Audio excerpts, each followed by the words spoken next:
30 ans après le second Summit of Love, 20 minutes par cet été à la rencontre des DJ et teufeurs d'hier et d'aujourd'hui, pour savoir si la rave fait toujours rêver.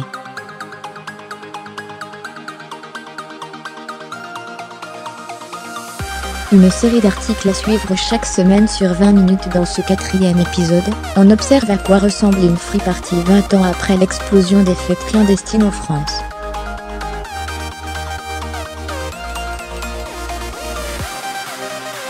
Six mois de préparation, quelques 8,000 € d'investissement, et, sur place, environ 80 personnes mobilisées.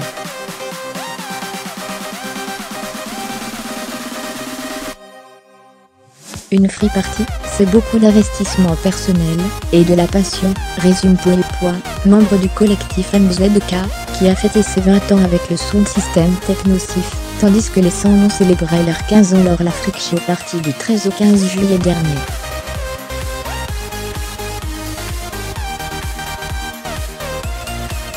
Une fête clandestine, libre, autogérée, et accessible à tous, qui a rassemblé près de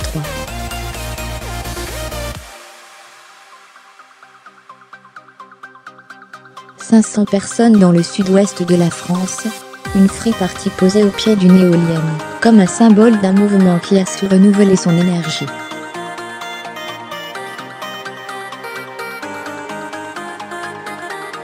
Alors, à quoi ressemble une free party en 2018 ? Entrez-les pour annoncer l'événement. Comme pour tout événement culturel, une free party nécessite un plan de com.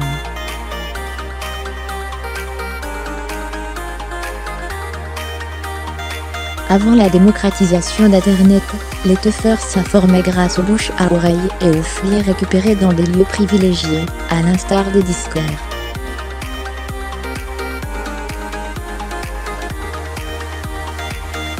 En 2018, les nouvelles technologies ont tout chamboulé.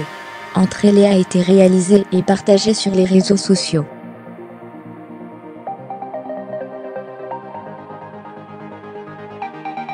« 4.000 flyers ont aussi été distribués dans d'autres événements dans toute la France, raconte Paul Poix.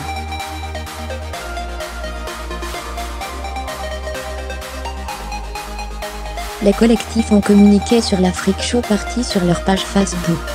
L'information a circulé dans la communauté.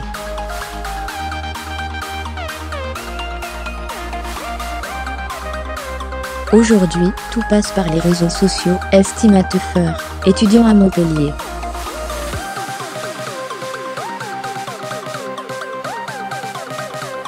Les moyens techniques ont changé, le principe est le même.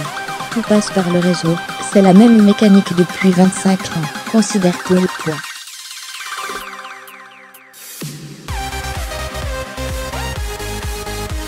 La folie n'a permis aux amateurs de connaître le lieu de la teuf. Sauf qu'en lieu et place d'un message enregistré, un SMS, avec des coordonnées GPS, permet de géolocaliser l'endroit exact où a lieu l'événement.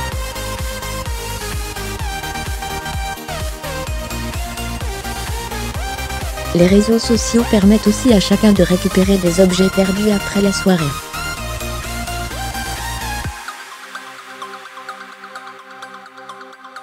À leur arrivée, les participants versent une donation, soit une participation libre aux frais des organisateurs.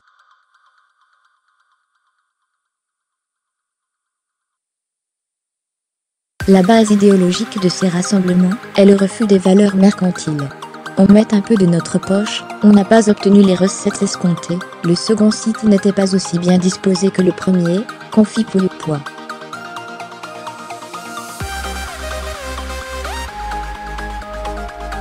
Un matos de ouf et des pros aux manettes 12 semi-remorques, et une dizaine d'utilitaires composent le convoi des organisateurs.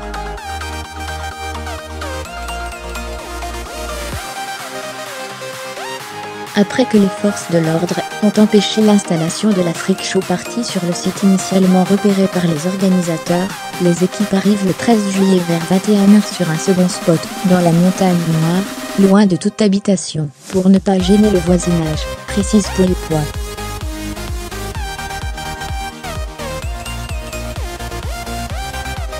Après une nuit blanche d'installation, de pluie et de réorganisation, par rapport à la configuration du second site, c'est une infrastructure digne d'un festival qui est sorti de terre.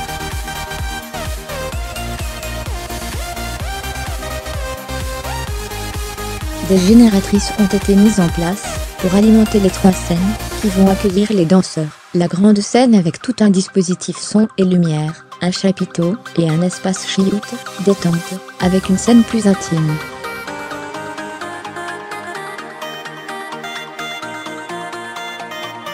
Ce 3e espace, baptisé la PLS, pour position latérale de sécurité, est réservé à de la musique plus expérimentale, afin qu'on entende ce qu'on n'a pas l'habitude d'entendre sur le danseur lourd, détail pour le poids.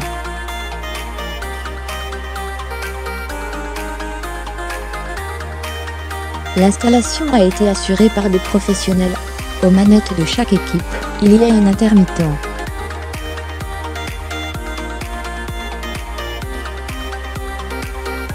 Notre objectif, c'est un minimum de risque pour un maximum de rendu, précise pour les poids.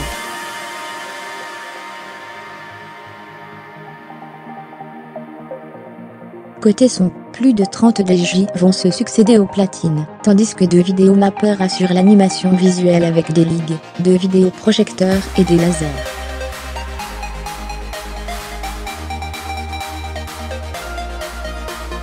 Il est loin le temps où on s'ambiançait avec un simple stroboscope. Une déco friki thématisée depuis 10 ans. On fait beaucoup d'efforts sur la déco, indique pour les poids.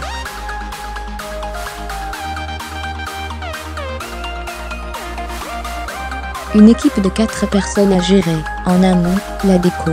Plutôt que de mettre en avant les collectifs, on organise des soirées thématisées, poursuit-il.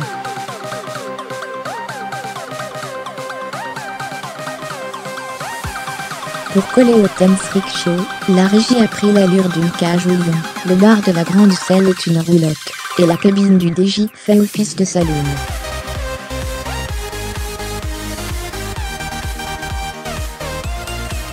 L'espace PLS accueille des meubles de récupération, du do-it-yourself et du recyclage qui s'inscrivent dans les valeurs de la FRI, à savoir limiter l'impact écologique de l'événement.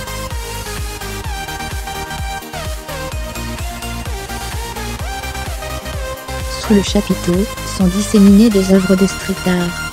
Le chapiteau et la grande scène accueilleront des performances en live.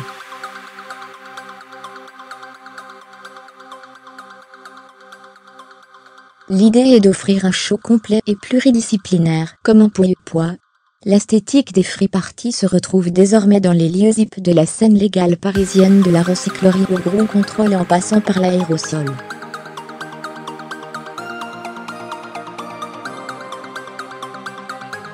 Une musique électronique plus éclectique, la base de ces rassemblements est la recherche de la transcendance au travers de la musique électronique.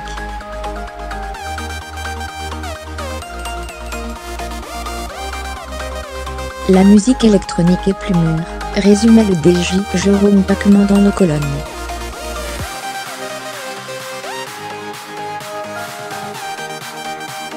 Rien que sur la grande scène, j'ai entendu de la techno, de la house, du hardcore, du dub, du reggae, et même du donationné, se réjouit la DJ de la FRI.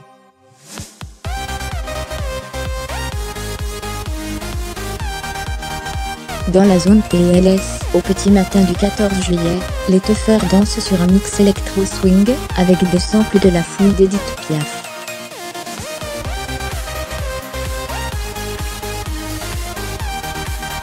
Un sous-genre qui n'existait pas au lancement des free parties, et qui témoigne de la richesse et de la vitalité du son.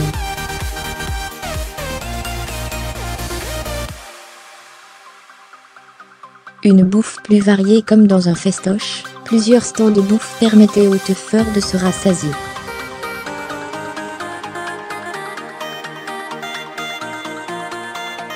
On pouvait trouver un stand de pizza, de crêpes, etc. Plusieurs food trucks étaient présents.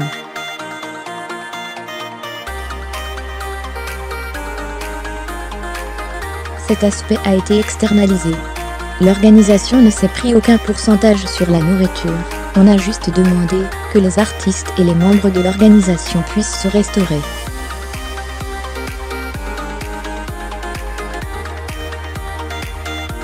On avait notamment de la nourriture vegan, on s'adapte à l'ère du temps, détaille Pouipois.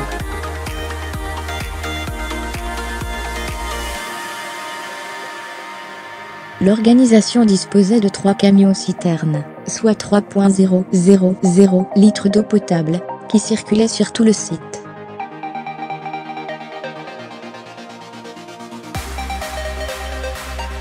La fête se déroulait dans le sud de la France en plein été. Il nous fallait donc un maximum d'eau potable, pour éviter les problèmes de déshydratation, souligne Pouipois.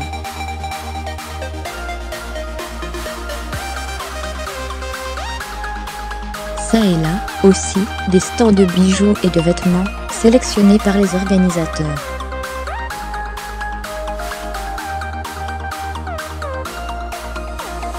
Un public avec 2 générations de toffeurs côté fréquentation, il y a eu un creux vers 2008.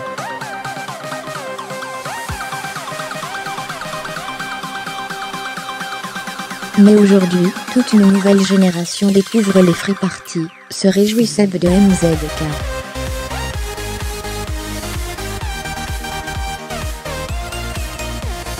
Deux générations de toffeurs se côtoient, d'un côté, les quadras, les mammouths de la techno qui ont fait Molitor, s'amusent l'un d'entre eux, de l'autre, les millénials, avides d'en savoir plus sur l'histoire du mouvement.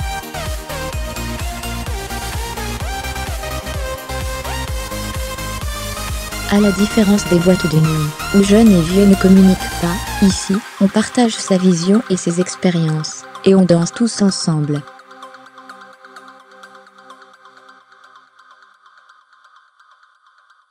Je suis venue la première fois, pour accompagner mes filles, il y a 20 ans, témoigne Tine, qui travaille dans une web radio pour enfants.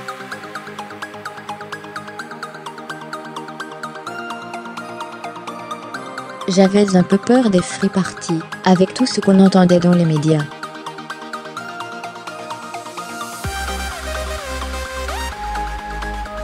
Et puis, j'ai trouvé l'ambiance très sympa et bon enfant. Aujourd'hui, mes filles ne viennent plus.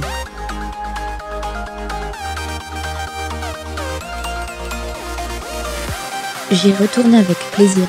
Une petite zone pour les enfants qui dit 2 générations de toffeurs, dit aussi des enfants.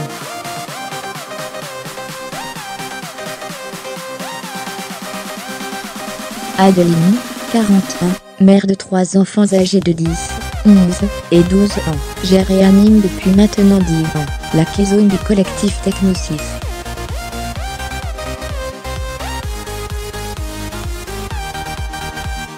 De plus en plus de gens viennent avec leurs enfants. On aime bien faire plaisir aux gamins, et c'est bien qu'ils aient un espace à eux, raconte-t-elle.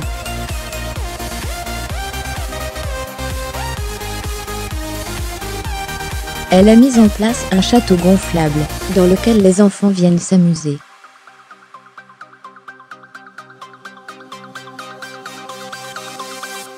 Ma fille de 10 ans, et mon fils de 12 ans, apprécient la techno à petite dose. Mon fils de 11 ans adore ça, et fait du live, confie-t-elle.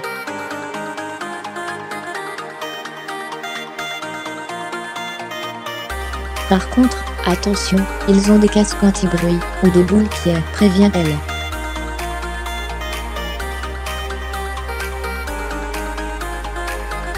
Une fête plus inclusive encore, en tant que femme, on est plus embêté dans les clubs que dans les free parties.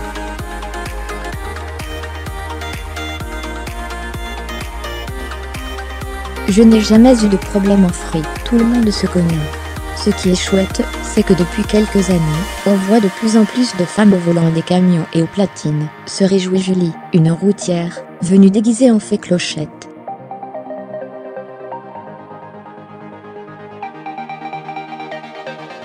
Ces dernières années, la free a repris des couleurs, fini l'uniforme composé d'un badge kaki et d'un hoodie noir.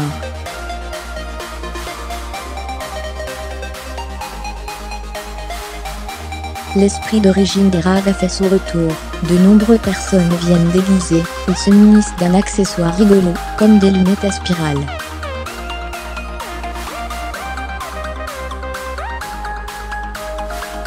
Des rastas, des punks, des gays, des étudiants, des cadres, des ingénieurs, des chômeurs, des personnes en situation de handicap, le public est très hétéroclite.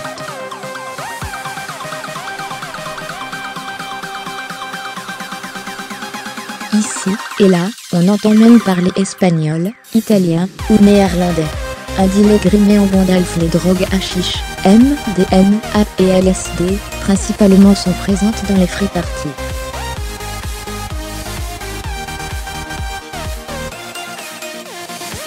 Ces drogues sont aussi répandues dans les événements légaux comme les festivals, les concerts ou les clubs, mais ici, le sujet n'est pas tabou, considère Tim.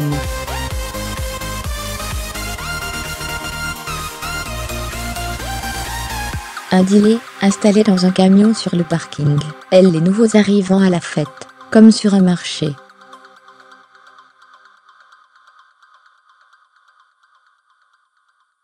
Un autre, masqué, circule avec un bâton rehaussé d'une tête de mort, qui lui donne des airs de Gandalf, et propose à qui veut du MDMA.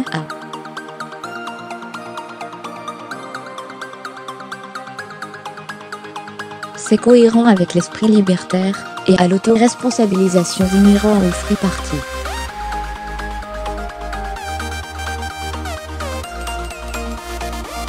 « 20 minutes à constater ni plus, ni moins de dealers que dans les fêtes légales. » À titre de comparaison, 3 interpellations pour trafic de stupéfiants ont eu lieu au festival Les Vieilles Charrues, le week-end dernier.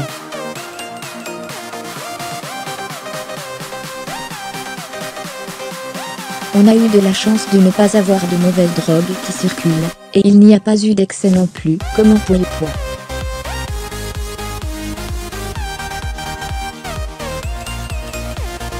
Nous sommes heureux, puisqu'il y a eu 0 intervention des pompiers, poursuit l'organisateur, qui a fait appel sur place au savoir-faire de 3 associations de gestion des risques.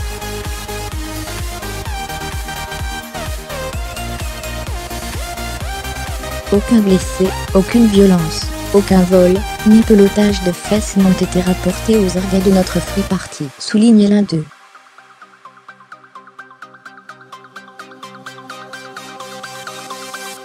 Un site laissé parfaitement plan autogestion oblige, le principe de base dans une free party, c'est que tous les teufeurs se munissent de sacs poubelles.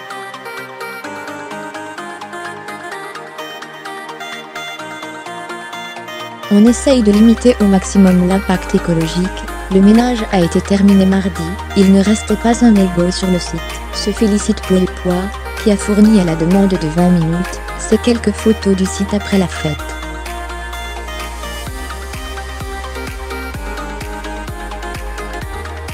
« 20 ans après pour MZK et Technosif, 15 ans après pour les sans-noms, ces collectifs souhaitent désormais transmettre aux plus jeunes leur expérience et leur savoir-faire.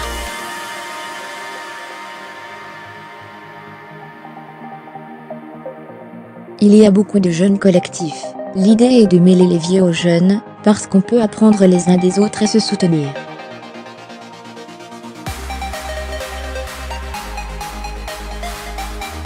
On essaye de transmettre nos valeurs. Parce qu'organiser une free, ça ne veut pas dire faire n'importe quoi, conclut Paul Poix.